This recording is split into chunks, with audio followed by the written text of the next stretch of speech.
balita na ika'y mawiwili. Mga nagbabagang kamao, mga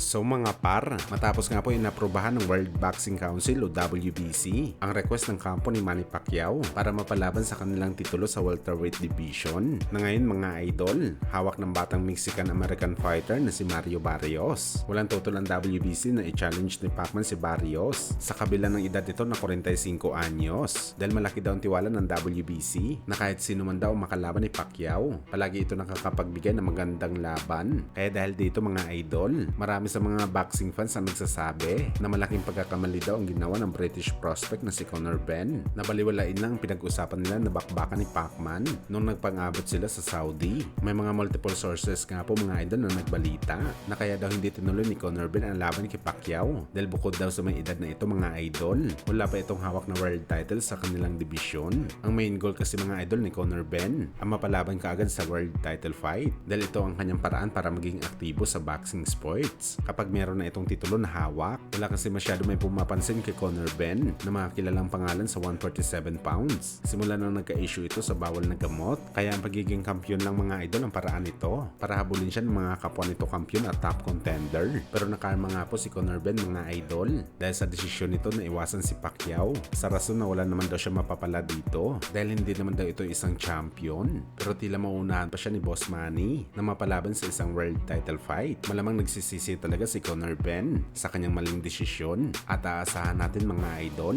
na kapag nangyari ang laban ni Pacman at Mario Barrios at sakaling swertihin na makapull up ng panalo si Pacman dito, talagang isa si Conor Benn sa maghabol na parang aso kay Pacman para pagbigyan lamang siya ng isang laban.